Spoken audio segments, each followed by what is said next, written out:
Hey everyone, and welcome to ResearchCon 2022.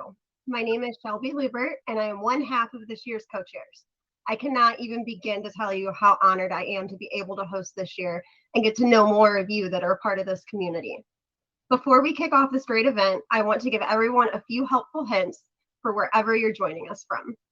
First, closed captioning is available in English. You can turn them on by moving your mouse over the video feed and clicking the CC icon that will pop up at the bottom of the screen.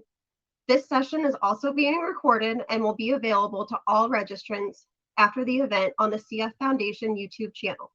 You'll be notified by email when the session recordings are available. Along with that, under the Stage tab on the right side of your screen, you'll notice the chat for everyone in this keynote. If you are in the Event tab chat, that is for the full event and not specific to this discussion. So be sure you're in the correct chat to engage with others in this keynote. If you have any technology problems during the keynote, click the help desk icon on the left side of your screen. CF Foundation IT support are there to help if you're having any trouble during the event. So I hope this helps. As I mentioned, I'm Shelby, and I live in St. Louis, Missouri. I'm 30 years old and was diagnosed shortly after my first birthday. At that time, they didn't even know the formal names of my mutations yet. At that time as well, my parents had passed the carrier testing, and they were in a gray area when I had a blocked bowel in utero in 1991. Thankfully, I didn't end up needing surgery, but my parents had it on their mind my entire first year until my diagnosis. Growing up, it didn't really click how much CF could impact my life since I was relatively healthy. Yes, I had sickness here and there, but it wasn't until I hit my teen years that things really decided to avalanche and give me a better perspective. When I was around 10, we found out the formal name of my first mutation and updated research about it. It's a class 2 mutation named N1303K. My doctor at the time referred to me as my own unique CFness as he educated me. And this has stuck with me throughout my life. And if he only knew just how much my unique story would become, I hope that I can make him proud tonight. And I hope by chance that you're watching tonight, Dr. Mallory. As time went on, I was admitted often during high school due to a small percentage of us CFers that developed stones in the biliary liver ducts. Only around 5% of people with CF have this issue. So it was another check of the box for rare for me. This, in combo with DIAS issues, which stands for distal intestinal obstruction syndrome, gave me my first big taste of CF frequently. When we found out more about my second mutation around 2010-ish, I was getting more and more into the online community and education. I had Dr. Farrow at that time, and he helped educate me on my more rare 2184 INSA mutation, which is a class 1. This was also around the time my body decided to start full-blown CF. I'll get more into that as we go through this keynote, but I really want to move focus more to this year's theme and how I'm able to be here tonight. It's truly because I was able to become my own researcher and help look at the overall picture of what was going on within my weird CF journey during this past decade. That's how we developed this keynote as well, because each one of us is our own best advocate. And every single day, we contribute to the research, whether we know it or not. Over the years, we have all heard the misconceptions and assumptions of what CF is or isn't. CF is a white person's disease. CF is just a lung disease. CF is a kid disease. Aren't you too old to have CF? The list goes on and on. But what's happened finally within the more recent years is showing just how unique CF really is. We are all so broad in our stories and journeys, each different in many ways, but also alike in others. My goal for this year's conference was to shine a light on all of us in the CF village and how important each of our journeys are to not only empower you and help you better your care, but to also shine a light on how it helps CF research overall. Research is so many things, and I wanted this keynote to reflect that. We plan to have this conference be understandable when it comes to the graphics and terminology used. So please keep us in check if you feel that it is still over your head. Ask questions in the Q&A boxes or in the chat during sessions if you want things clarified better. ResearchCon is meant to be interactive. And I want this to be a year that we bring it back to basics. And we are here for you every step of the way.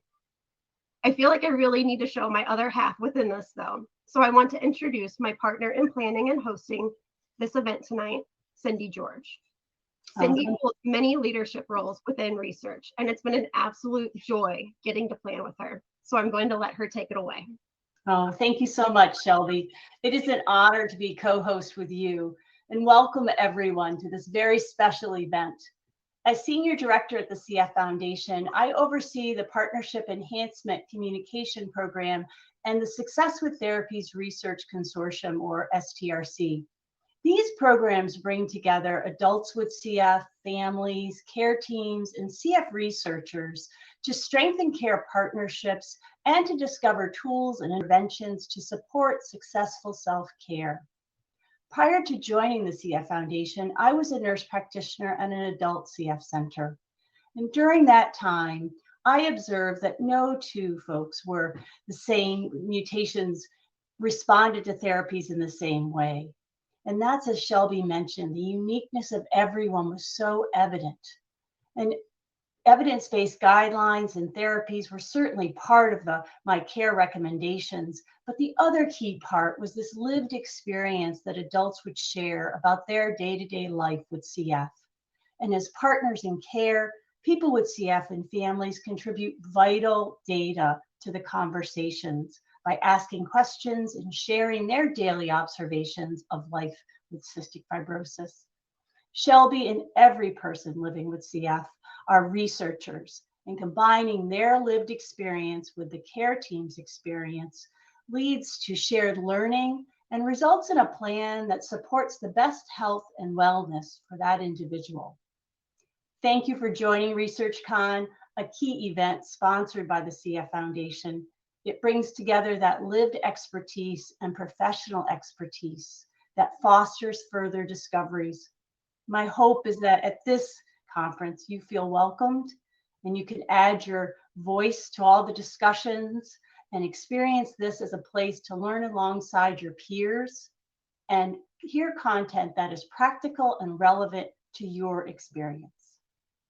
Now it is a pleasure to introduce our keynote speaker, Dr. Gregory Zawicki, who will be joined by Shelby on Until It's Done, the importance of everyone's story to accelerate improvements in CF care and outcomes.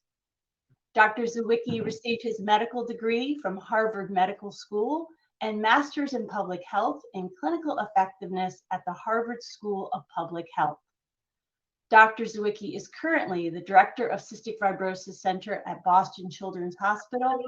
His research interests include addressing health outcomes and disease self-management for children, adolescents, and young adults with chronic respiratory diseases such as cystic fibrosis and asthma.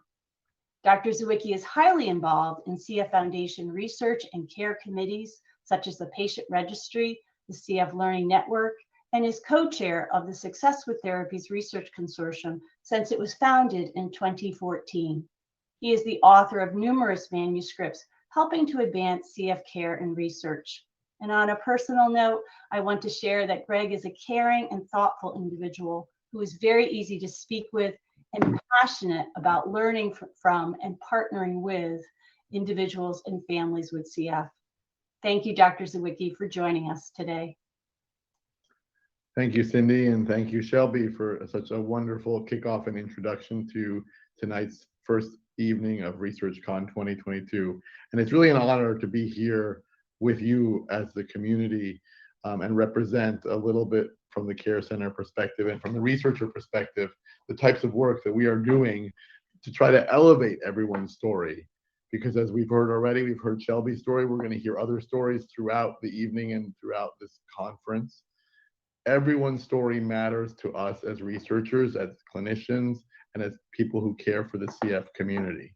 And it's through learning from everyone's story that we can get success, get improvements in CF care, make care better, make outcomes better for every family that we come in contact with. And I hope in this talk and presentation that we'll dive deeper into sort of learning about how everyone's story in the CF community is important to help us drive our research agenda. These are my disclosures as well as the disclosures of the CF Foundation. We're here at ResearchCon, and I thought I would start by just taking us a step back and saying, what is research? What do we mean when we say we're talking about research? And I think when you ask people what they think of when they think of research, a lot of people will point to these two categories. One is basic research or scientific research done in a laboratory, looking at cells, at animals, at genetic studies, sort of at the very basic level to try to understand the basic mechanisms of health and disease. And then we often talk about clinical experimental research and really think about the successes of clinical trials. Think about trials of new treatments, think about trials of interventions to help prevent complications or treat complications. And these are really very commonly conducted forms of research, but these are the types of research studies that I will not be discussing tonight. You'll hear a lot about these kinds of research studies in other parts of ResearchCon or in other areas and avenues around the CF community. But it's very important to recognize that although these are very important and instrumental in driving research agendas in CF, there's a lot more than just thinking about research as an experimental design. There are also lots of different types of research that involve data. These are often what are considered observational studies, just looking at data in the real world. And the CF Foundation, as we're going to talk about in a little bit, has been in the forefront of this for quite some time with the development and refinement of the CF Foundation Patient Registry. Other data sources, such as administrative databases around the world, help us understand the care and outcomes of people with CF as well. There's been a movement over the last decade in particular to focus on what's called patient-centered outcome research, looking at research for outcomes that matter not just to clinicians, doctors, the FDA, or other scientists, but thinking about outcomes that matter to people that are living with any health condition. And I think, again, the CF Foundation, the CF community has been a leader in driving this agenda. Over time, there's also been a development of research around health services and how do we as clinicians develop and refine and improve care. And that comes out of quality improvement. You'll hear terminology like implementation science. And again, the CF Foundation and CF community has been a leader. And finally, behavioral research, how we are examining human behaviors with health and wellness is really important as well. And as people are living longer with CF and thriving longer with CF, we need to understand how their own behaviors might impact their own health. And again, the CF Foundation and the CF community has been leading in this area. And so when we think about it at the most basic level, what do we as researchers do? We collect, we observe, and we report on data. And data can be pretty scary or maybe incomprehensible to a lot of people. It can be charts, graphs, numbers. It can look very busy. It can be very messy. It can be hard to understand at a basic level. And it sometimes takes some expertise. But if you really think about it, what data really is about storytelling. And I think when we think about research, what we're really doing is collecting, observing, and reporting on stories. And again, we've heard Shelby's story. We're going to hear other stories. But think about that in your own shoes. The story that you tell on a daily basis is contributing to your own research about yourself and also contributing to research that can help others with CF as well as those that care for CF. And so in this conference, we've already mentioned this concept of your unique CF. We know that no two people are alike or identical. Everybody's experience is different. And by collectively learning about these experiences and sharing them across geographies, across cultures, across lived experiences, that's how we can lead to better understanding that will help all of those live and thrive with CF longer and longer. I said that the CF Foundation has been at the forefront, and in fact, it has been for well over 50 years. The CF Foundation developed in the 1960s something that has come to be known as the Patient Registry. And this really is a powerful tool that links your stories as individuals and caregivers to the clinical care and research communities. It started as a group of clinicians at different care centers working with families to think about what they were doing at each individual center and sharing that amongst each other in a small paper-based format. Over time, as technology developed, it went from an annual reporting system to a quarterly reporting system. In the 90s, it was transferred to an electronic system. And ultimately, in the early 2000s, it developed to a system in which all care centers were entering data at every clinic visit within their care practice. They started expanding the data, expanding what that data was collected, and you can see a screenshot of the 2020 patient registry report, which is the sort of most recent one that was issued and is available online. And the link is here on the slide and will be placed in the chat, so anyone can go and learn more about the details of the registry from that link. But let's think about it. Many of you probably are part of the registry. Many of you know that you're part of the registry. Some of you may not realize that you're part of the registry. But who is included? Whose data, whose stories are included in the registry? Anyone who receives care at any of the CF Foundation accredited care centers and then consents in a process, either with their family or caregiver when they're a child, or as an individual when they're adult, consents to provide that data into the registry, then gets that data entered into the registry by the care center. That graphic on the right is hard to read from a distance, but it shows you that there's a wealth of data that is entered. And that includes data about people's diagnosis, their demographics, the type of care they're receiving, the type of treatments that are prescribed by their clinicians, the tests, the measurements, the lung function, other outcomes that are obtained during routine clinical care, and other conditions that may be related to their CF care. It's not comprehensive, it's not everything. It's not everything about everyone's medicine or where they live or what they do, but it provides a great snapshot of an individual. And that snapshot provides the stories, provides the basis for what we as researchers and clinicians can do. And so how do we use the registry data? We use it really in four major ways: to understand individual experiences, to characterize populations of people living with CF, to describe how CF clinical care is delivered and look for variations in care and how clinical care might be done differently in different places or among different populations. And really, because it's been around for such a long time, we use the data to look for trends over time. But what I'm going to show you now is how the registry data shows us about the many stories of CF. It provides a window that tells you as an individual living with CF how you fit in to this larger community that we have in the US and in the world. What it's told us very clearly is that over the last 30 years, there have been many, many more adults living with cystic fibrosis than ever before.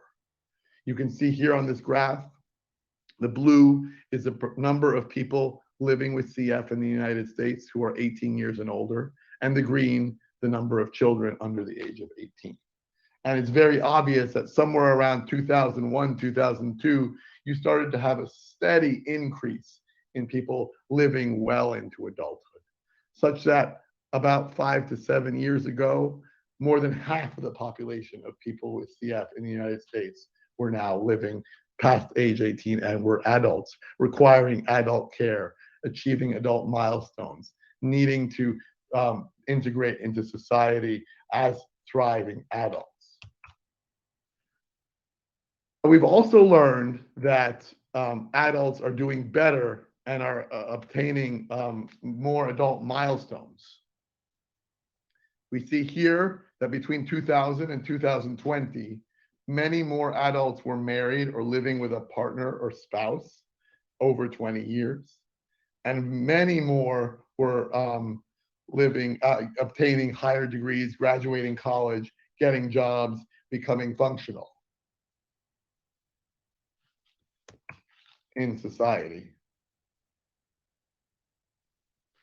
And I think really excitingly, last year, we saw that there was what we are terming a CF baby boom in 2020. The number of pregnancies among women with CF in the United States rapidly tripled over 5 years. There were about 200 women with CF who were pregnant each year, as you can see, in the early 2000s to mid 2000s. But in 2020, over 600 women with CF reported pregnancies in the CF registry. So all of these trends and all of these things showcase what we learned from the registry about the importance of collecting those stories and that data moving over time. We've also learned about the diversity of the CF population in the US. This is a graphic that shows the race ethnicity of people with CF in the US registry. You can see that while the vast majority are white, nearly 20% of people with CF are some type of non-white race, whether it's African American, Hispanic, mixed race, or other. And I think we as a community have now started to think about the importance of understanding the lived experiences of all those living with CF, regardless of their race, ethnicity, social class, and social strata. And it's important for us to collect this data and understand these differences, if there are any, in terms of experiences. And again, the registry is a powerful tool to do so. Registry also shows us over time the real improvements in outcomes, not just the fact that people are living to older ages, not just the fact that we have a diverse population. On the left, it shows the average lung function on the y-axis among pediatric patients with CF. And on the x-axis is the average BMI percentile or nutritional outcome. And you can see that comparing 1990 to 2020, you had a significant upward to the right shift. On average, kids have better lung function, almost close to normal lung function within their adolescent years. And on average, a much higher BMI or better nutritional status. And you see the same thing with adults. And you see comparing 1990 to 2020, the average outcomes for adults with CF have dramatically improved as well. And so again, contributing this data to the registry and adding it over time shows us this story of better outcomes. The registry, as I said, also captures the therapies that are being introduced into the CF population and helps us as researchers and as clinicians track which patients are getting on new therapies, thinking about the outcomes on new therapies, and thinking about where there are opportunities for further development of other therapies for populations that may not be eligible for new therapies. This is one graph that shows over time the uptake of CFTR modulator therapy in the US CF population. And we just recently, as we know, celebrated the 10th anniversary of Kalydeco being approved in the United States for a relatively small group when it was first approved, but it slowly expanded over time. But then with the introduction of other therapies, including Orkambi, Symdeko, and then in 2019, Trikafta, we see a huge increase in the number of people with CF who are now receiving modulator therapy. We recognize that there are people who are not eligible for modulator therapy because of their various mutations. And we know that there's a lot of research ongoing to try to bring therapies to this population, much of which will be discussed in other sessions during ResearchCon as well. But again, the registry data shows this picture, this story of the population now emerging with a new host of therapies. So that is really how the registry data informs populations and tells us about what's going on. But how is it used for research in other ways?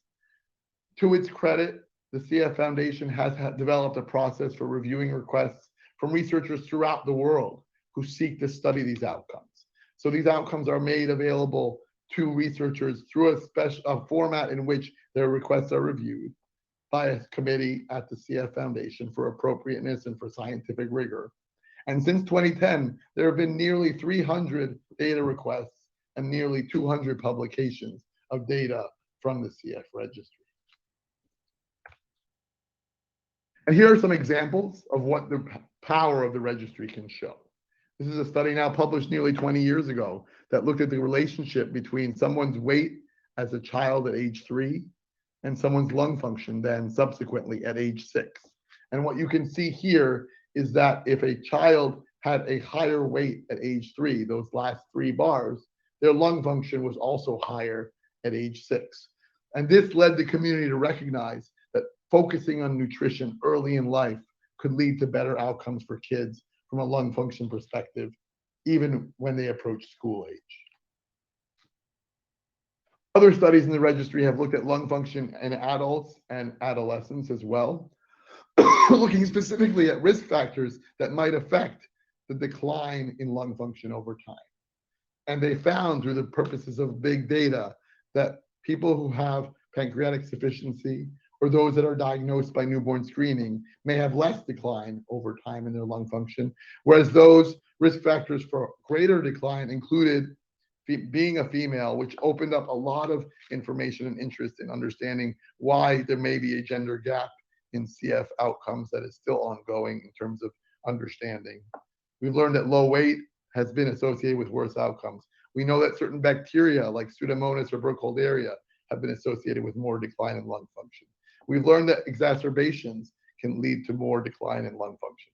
And by learning this, we as clinicians and in the clinical care community can then focus on individuals who may have some of these risk factors and think more closely about how we are treating them, whether we treat them with different medications or treat with different types of regimens. Those are the kinds of things that we can think about, but we learn from these registry stories about how to handle populations that may have risk factors.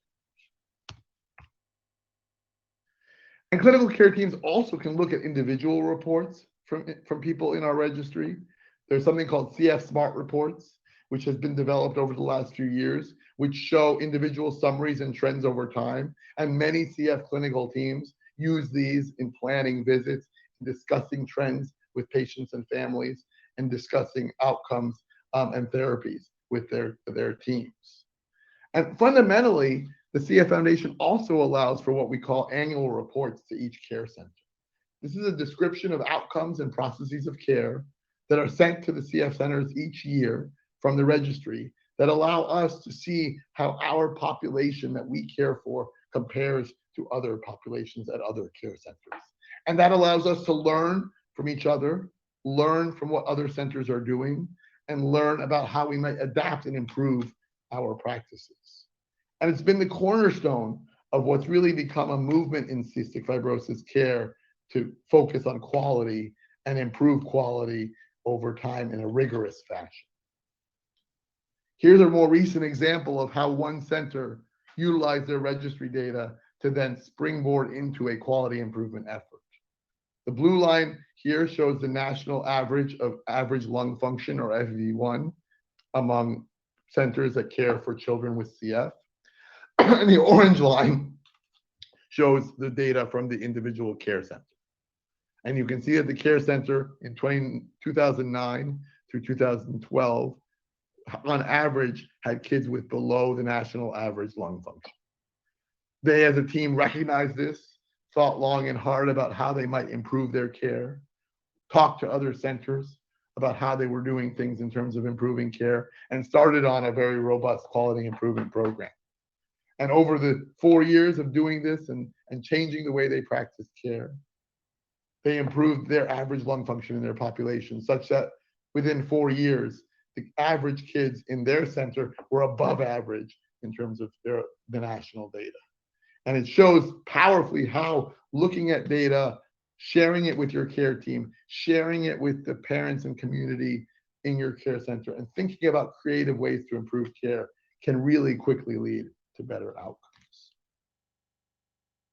And as I said, therefore, we have recognized that quality improvement is an important point to intersect clinical care and research. And what quality improvement really is an effort to advance our care model into one that we learn from every interaction between clinicians and patients, that we learn about everyone's story, about how we coordinate care, about how we empower individuals, and how we empower their caregivers to take ownership of their care and partner with their care team. We want to lead to and engender a sense of belonging in all who seek care at CF care centers. And ultimately, our goal is to improve care for all. And the CF Foundation has been doing this for now several decades.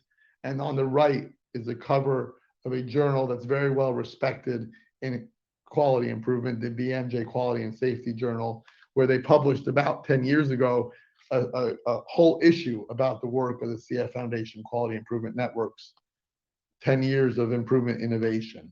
And the experiences of the CF care model with quality improvement have become a fundamental model for a lot of other chronic condition communities, diabetes community, the IBD community, et cetera, learning from what CF care centers can do together. But as with everything in CF care and research, it's not enough to rest on laurels and say you did something really well. The CF community has continued to iterate and innovate in this space. And more recently, something called the CF Learning Network has been developed. The CF Learning Network is now across nearly 30 CF care centers, and it is really what's called a co-laboratory. This is a place where we can test new care ideas in what's being termed a learning health system. It again goes back to what do we do every day as clinicians and researchers? We learn from you, we learn from stories. We systematically gather and create evidence and apply that evidence to improve care. The CF Learning Network embraces what they call parent and family partners, community members, to be part of the CF quality improvement teams. During the pandemic, there was a telehealth innovation lab spawned by the network that looked at the best ways and best practices to use telehealth to make sure that care was continuing while people couldn't be coming into clinic. There's an ongoing study called HERO2, which you'll hear about in other forums during ResearchCon, that is looking at home-reported outcomes, going back to that patient-centered view of research. What matters to you, collecting the outcomes that are mattering to you. And it's a partnership with a company called Folia Health. And as Cindy mentioned, the Partnerships for Sustaining Daily Care program has been an integral partner with the Learning Network and has focused on developing something called the Daily Care Check-in, which is one other measure or questionnaire that can be given in CF clinics to ascertain challenges or barriers to completing daily care, which again can lead to communication. It's stories, it's learning stories, it's collecting that information to make care better. And we could go on and on and on about the different ways that the CF Foundation sponsored research networks are doing this work in an innovative and important way to then bring in what I often term CF Care 2.0. We have reached a milestone now with many more adults living throughout the United States with CF, with kids being healthier than they ever have been before, with many people getting access to therapies that they maybe didn't have before, with recognition that we can work harder to close the gap in terms of disparities and equity. And so these are some of the other groups that are currently working on understanding stories and helping to improve our outcomes collectively. The Success with Therapies Research Consortium is embarking on a project that came from community input around the use of digital health or mobile health applications to help support clinical care. The Lung Transplant Collaborative is looking rigorously at pre and post-transplant care quality. How do we optimize the care of those who might be heading into lung transplant or being evaluated for lung transplant, but also thinking about how does CF care continue after a lung transplant, and how do we make sure those outcomes are as optimal as possible. Over the last couple of years, there's been an increasing recognition of the importance of sexual and reproductive health, as well as in the impact of the gender gap, as I mentioned. And there's a working group that has a long name. The acronym now is SHARING, which is a Sexual Health, Reproduction, and Gender Research Working Group. And they've launched a couple of studies, and I just highlight one here called the Mayflower Study, which started this year, which is looking specifically at outcomes for women who are pregnant with CF. And as I said, we had that baby boom, and it's a perfect time to understand what the impact of pregnancy is for women with cystic fibrosis. And even the Clinical Trials Network, or the Therapeutics Development Network, or the TDN, doesn't just operate in the clinical trial space, helping industry sponsors, helping the CF research community look at treatments in terms of randomized trials to get them to the therapies. It also looks after therapies are approved at the outcomes. And the largest study that's ongoing right now is called the PROMISE study, which is looking at longer term outcomes for individuals who are being treated with TRIKAFTA. All of this work is not in a vacuum. There's many more initiatives, and if anyone out there is working on other initiatives, I apologize for not mentioning that due to lack of time and space.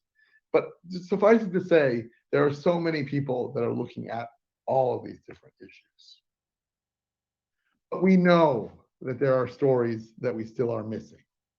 And we would be remiss to think that we as CF researchers or CF clinicians are doing justice to all the stories and lived experiences of people with CF. We have come to understand and recognize that health inequities do exist in CF care. These inequities have been seen based on racial or ethnic lines.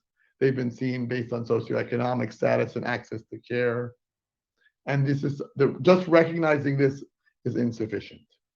We also know that research participation often leaves out certain subgroups. This can be for various reasons.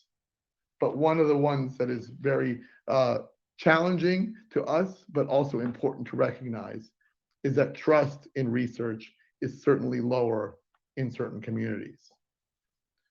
We could spend a long time thinking about why that may be, and there are many potential root causes that lead to that mistrust. But our job as researchers and as a CF research community is to try to break down those challenges and engender and develop trust with people that maybe wouldn't be participating in research. Because by not having them participate in research, you're missing out on hearing their voice and their stories. Access to all research studies, access to clinical care can be impacted by these social factors. And we really have to think about how we can do better. And so what can we do? Well, the first thing I think as a clinician, as a researcher, is to remain open-minded and have empathic listening. We want to hear the stories. We want to hear about lived experiences and differences in CF. We don't want this to be this idea that CF is one size fits all. This comes back to this concept that we started with of everyone's unique CF. We have to understand that all therapies may not be available to all people, whether that's based on genetics or other factors. But fundamentally, we need to not just say that there's inequity. We need to examine the root causes of these inequities. And that's a difficult journey. It's one that many of us are on and embarking on, but we need the input and the cooperation and collaboration of our community to understand what inequities matter to you, what inequities matter to your community, what inequities we can actually think about examining, and not just saying, here's a group of individuals who might have poor outcomes, but here's a group of individuals that we can think about why they have poor outcomes and try to do something about it. And I think that is a journey that is really just starting in the world of CF. And that partnership means moving beyond the CF Foundation and the clinical care centers. There are many groups that have started doing this as well, and I'm just pointing out a few here that have come out more recently.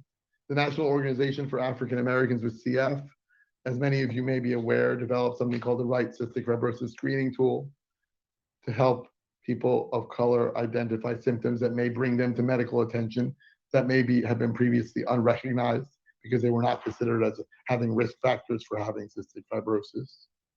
Emily's Entourage just conducted an international survey looking at the experience of people that were not eligible for modulator therapy at this time. And they just published this data just recently, finding information about the experiences of these people living with CF throughout the world. And CF Fresh is an organization that has been very active and involved in working throughout the community around sexual and reproductive health. There are many other organizations, there are many other community groups that are engaged and involved as well. And again, it takes a partnership. It takes all of us to work together to lead to better outcomes and gathering these stories to drive better research. And so in summary, I hope that in this tour of thinking about stories and how stories provide the backbone of research, it starts with the individual the family, then the care team and the community. Fundamentally, an understanding of individual experiences is that backbone for every research study, every research paper, every research outcome that you'll be hearing about at ResearchCon and beyond. If you take away one point from this talk, it's that everybody is their own researcher. You are your own researcher. Everything you do every day to observe your health, your well-being, and how you live within your community, those observations build partnerships with your family, with your support network, with your care team, and your community. And providing that information is what helps us collectively learn to do things better. It's through these stories that we really can build and improve systems that will help the whole community. And this has been a mission of those of us in the CF research world. It's been a mission of CF Care Centers and the CF Foundation. And I know that throughout these sessions at ResearchCon, you're going to be impressed with the breadth and scope of work that is ongoing to help elevate those stories and bring realization to the wide variety of individual lived experiences in those living with and thriving with CF. And with that, I'll turn it back to our fabulous co-host, Shelby. Thank you so much, Greg. That was very thorough. And I know from here, we can even go even further. Your message about all the different ways that we contribute to research is so important. And it really makes me think about when I was going through my struggles in my early 20s. It was like being on a roller coaster that didn't stop. We couldn't figure out what was going on. I had autoimmune issues that came to light, and I had to fight every step of the way to get another set of eyes to look at everything and know that something was not normal CF progression. I even changed care centers so we could get that another set. And it truly helped me realize my place in this world. It helped me dial in on how I could potentially help others as well. We've made progress, a lot of progress, but we aren't there just yet, but for both my journey and the entire communities. I've always been really interested in the entire picture of CF, how our mutations do or don't behave within our bodies, and seeing the entire puzzle that many of us are challenged with. I'm a big visual person, so I try to zoom out and zoom in all at the same time in a really weird way. And I'm also very aware that as a white female, it's not up to me to be the voice of all of us, nor is it my place. I have to give credit to my mom and both of my parents, really, who made the push as I grew up to help me realize that our melting pot of the world is something to be celebrated and respected. So what I can do, though, is I can be your ally, and I'm committed to that. I love the differences that make all of us so different. When Cindy and I had our first meetings and we were talking about the thought of how we can form the foundation of this year's ResearchCon, I truly thought about the words unique and unity, and not in the cliche way that has just been spouted here and there, but true, unique unity. Similar to how my doc named me my own unique CFness, but different individually. The easiest way that we felt to represent each and every one in this community was to put together a collage featuring all of you that helped make this all possible, since we have such a tight time restraint. We send out emails through Community Voice and to our executive planning committee, and also shared through social media, requesting a photo or a representation to showcase your unique CF journey and your comfort in your own skin. A big thank you to all of you that sent in snapshots. It's really helped my vision come to life. We all experience different journeys. We all have different types of support, and we all have a place in this village, as I call it.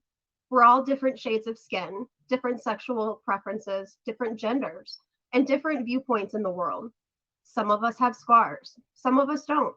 Some of us are teachers, healthcare workers, and lawyers, and some of us are impactful in other ways. It's beautiful, and it should be represented. Within that, we are each a researcher, an advocate, and determined to make each of our lives unique to us, all in different ways. And I hope that this conference can provide that this year.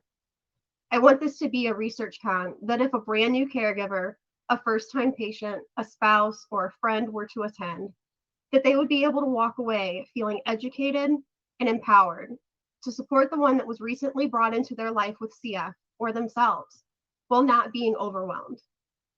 I also want this ResearchCon to be a conference for those of us used to all of the lingo and everything to have a place that they also feel heard. These 2 days are here to showcase where we may not have been before and highlight the research that we still so badly need. While there's still so much to be researched, this is a stepping stone to get us there. As I've shared a little bit about my personal story and now my vision, I hope that these sessions bring an understanding that all of us go through different components to our CF, and it's much, much more than just a lung or even a GI disease. CF truly affects all of the systems within the human body, and in our breakout sessions, we will have the chance to dive into some of those topics deeper. Will the research and stories you hear during this event include everyone's journeys within their various backgrounds, ethnicities, sexualities, and viewpoints in life? Not completely, unfortunately, but we hope to begin to just show you how unique CF really is. And to all of you that are participating, I want you to know that your stories on your experiences are what add to this huge spectrum of this community. And that's what furthers this research so badly still needed, along with becoming involved in conferences like this. We saw in Dr. Sawicki shared, looking at the comparison of ages within our population, that there are now more adults than ever compared to the kiddos. We have become the teachers within research, and it is so, so, so important as we go forward in our lives to realize how much of that matters. No matter your connection to CF, your CF experiences thus far, your knowledge of research, or the special type of unique CFness that you bring, I hope you will be able to walk away from this ResearchCon with a little bit more information about what research means. Know that you are welcome at this table and feel empowered to join in this research journey together. After we close this keynote, the first 3 rounds of breakout sessions will begin. You'll find them by going to the left side of your screen and clicking breakout sessions. From there, choose whichever session you would like to attend. After that, we will have an opportunity to meet and greet attendees and researchers in our virtual expo booths. On one of them, Dr. Sawicki and I will be there to chat further about the things that we just shared during this keynote. They will be open from 9:15 to 10 o'clock Eastern Time. Here, you can jump into an expo booth to learn more about a research topic in a casual setting, meet the researcher who spoke tonight, or join the random one-to-one networking. It's a full day 1 evening of ResearchCon, and we hope that you'll have a blast and come back for day 2 with the next set of sessions, expos and connections, and an ending keynote that truly brings all of this home. We can't wait to have you, and thank you for joining. Have fun!